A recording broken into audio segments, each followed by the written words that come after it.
9 साल 67 विदेश यात्राएं, 62 यात्राओं में 642 करोड़ रुपए से ज्यादा खर्च, 5 यात्राओं के नहीं मिले बिल। ये है प्रधानमंत्री मनमोहन सिंह की विदेश यात्राओं का हिसाब किताब। सूचना का अधिकार कानून के तहत मांगी गई जानकारी में ये खुलासा हुआ है।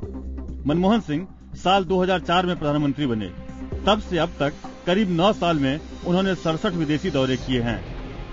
सूचना के अधिकार कानून के तहत प्रधानमंत्री कार्यालय से उनके दौरे के बारे में जानकारी मांगी गई। प्रधानमंत्री कार्यालय से बताया गया कि उनकी हवाई यात्रा पर 642 करोड़ 45 लाख रुपए खर्च हुए। इनमें 5 विदेशी यात्राओं के खर्च नहीं जोड़े गए हैं।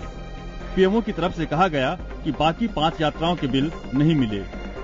आरटीआई के तहत मिली जानकारी के मुताबिक मनमोहन सिंह साल 2012 में G20 शिखर सम्मेलन के लिए मेक्सिको और रियो प्लस 20 शिखर सम्मेलन के लिए ब्राजील गए थे। उनके इस 7 दिवसीय दौरे पर सबसे ज्यादा 26 करोड़ 94 लाख रुपए खर्च हुए। 2010 में प्रधानमंत्री परमाणु सुरक्षा सम्मेलन, ब्रिक्स सम्मेलन और IBSA सम्मेलन में भाग लेने के लिए अमेरिका के वाशिंगटन DC और ब्राजील गए थे। इस दौरे की हवाई यात्रा पर 22 करोड़ 70 लाख रुपए खर्च हुए थे।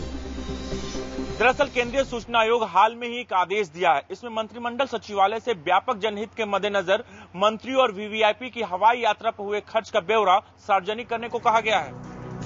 मुख्य चुनाव आयुक्त यानी CIC सत्यानंद मिश्रा ने कहा, हमने देखा है कि राष्ट्रपति, उपराष्ट्रपति और प्रधानमंत्री जैसे रसूखदार हस्तियों की यात्रा को लेकर लोगों की गहरी दिलचस्पी रहती है। RTI आवेदनों के जरिए अक्सर इन दौरों के बारे में जानकारी मांगी जाती है। जाहिर है CIC ने लोगों की इस दिलचस्पी को जनहित में माना और तमाम हस्तियों के दौरों का खर्च सार्वजनिक करने के आदेश दिए। लोकतंत्र के लिहाज से निश्चित रूप से ये अच्छी पहल है। असल में पिछले साल पूर्व राष्ट्रपति प्रतिभा पाटिल की हवाई यात्राओं के खर्चे को लेकर विवाद हुआ था। तब RTI के तहत मांगी गई जानकारी से प्रतिभा पाटिल के विदेशी दौरों के खर्चों का खुलासा हुआ था।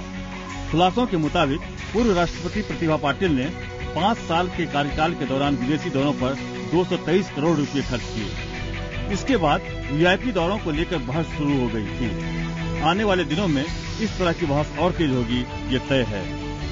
Bureau report IBN 7।